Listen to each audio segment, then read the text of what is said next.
ফুচকা, চটপটি আর হচ্ছে মোমো, এই তিনটা জিনিস এমন যেটা দেখলে এমন কোনো মানুষ নেই যে আমার মনে হয় যে খেতে মন না চাইবে। তো ফেসবুকে যতই দেখি ততই হচ্ছে খেতে মন চায়। তো ফুচকা তো আমি নিয়ে আসিনি।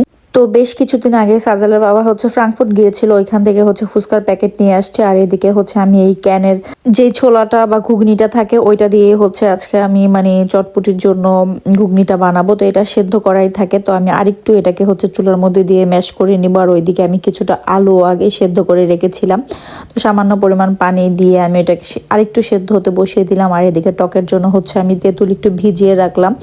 আর ওইদিকে হচ্ছে আমার এটা সেদ্ধ হয়ে গিয়েছে, এখানে আমি একটু ম্যাশ করে নিয়েছিলাম, জাস্ট হচ্ছে একটা চটা দিয়ে প্রেস করে দিয়েছিলাম। আর যে ম্যাশ করে আলুটা রেখেছিলাম সেটাও সাথে অ্যাড করে দিয়েছি। এখন একে একে হচ্ছে পেঁয়াজ, কাঁচামরিচ, ধনেপাতা আর হচ্ছে চটপটি মশলা, সেটা আমি বাংলাদেশ থেকে নিয়ে আসছিলাম, সেটা দিয়ে দিব। আর সাথে হচ্ছে আমি 2টা শুকনো মরিচ এর মধ্যে দিয়ে দিয়েছিলাম, একটু ঝাল যাতে বেশি হয়। তো এখানে আমি 2 চামচের মতো হচ্ছে চটপটি মশলা দিয়েছি, স্বাদ মতো লবণ দিয়ে এখন হচ্ছে এটাকে মিক্স করে নিব। তো ভালো করে মিক্স করে নিব এটাকে আমি।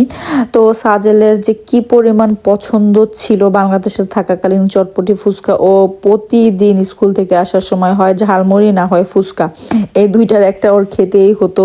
আর আমার তো বরাবরই ফুচকা খুবই পছন্দ। যখন আমরা স্কুলে ছিলাম তখন স্কুলের সামনে থেকে যে কত কিনে খেয়েছি সেটা বলার মতোই না। তো দেখা যাচ্ছে যে আমার কাছে বড় বড় দোকানের ফুচকা থেকে একদম রাস্তার ধারে যে মানে ফুচকাগুলি থাকে, স্কুলের সামনে যে ফুচকাগুলি বিক্রি করে, ছোট ছোট ফুচকা একটা বাটির মধ্যে যে টক দিয়ে দেয়, সেগুলি আমার কাছে খুব বেশি ভালো লাগে। দেখা যাচ্ছে যে মার্কেটের ফুচকাগুলি যেগুলি আমরা খাই একটু বড় সাইজের, ওইটা থেকে আমার এই রাস্তার ধারের ফুচকাগুলি খেতে বেশি ভালো লাগে। তো এরকম ছোট ছোট প্যাকেট ছিল, তো প্যাকেটটা আমি প্রথমে ছিঁড়ে নিলাম আর একটা প্যানের মধ্যে পরিমাণ মতো তেল দিয়ে দিয়েছি ফুচকাগুলি ভাজার জন্য। আর এই প্যাকেট ফুচকাগুলি বরাবরই অনেক ফুলে আর অনেক টাইম পর্যন্ত হচ্ছে মচমচা থাকে। তো এই জিনিসটা আমার কাছে খুব ভালো লাগে। তো বাংলাদেশেও আমরা কয়েকবার বাসায় বানিয়ে খেয়েছি, দেখা যাচ্ছে যে একদম পুরো ফুলকো ফুলকো রসগোল্লার মতো হয় দেখতে, খুবই ভালো লাগে। আর আমি জানি যে সব মেয়েদের হচ্ছে ফুচকা, চটপটি খুবই পছন্দের খাবার। তো দেখা যাচ্ছে যে আজকে এটা দিলে অনেকেরই খেতে মন চাইবে যারা বাংলাদেশে আছে। ইফতারি করার পরে আপনারা বাইরে থেকে যেয়ে খেয়ে আসবেন, তো আমাদের তো আর বাইরে খাওয়ার কোনো সিস্টেম নেই, বাসায় নিজেদের বানিয়েই খেতে হবে। তাই হচ্ছে ওই দিন ইফতারির পরে হচ্ছে আমি ফুচকার আয়োজনটা করেছিলাম, একদম মানে কম করে। সাজাল 2 দিন এটাকে খেয়েছে।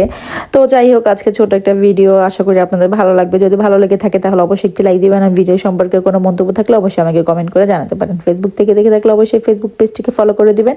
ইউটিউব থেকে দেখে থাকলে অবশ্যই ইউটিউব চ্যানেলটিকে সাবস্ক্রাইব করে দিতে পারেন। ভিডিওটি দেখতে দেখতে ভালো লাগে আপনার যে প্রিয় ফুচকা বা চটপটি লাভার আছে তাকে ভিডিওটি শেয়ার করে দিতে পারেন, আর তার সাথে যেও খেয়ে আসতে পারেন। তো এদিকে লাস্টে আমি 2টা ডিম হচ্ছে ঝুরি করে নিচ্ছিলাম, আর টেবিলে হচ্ছে ফুচকা আমি দিয়ে দিয়েছি। তো দেখে খুবই ভালো লাগতেছিল। তো সাজেল তো মহা খুশি হয়েছে। তো আজকে এ পর্যন্তই, আল্লাহ হাফিজ।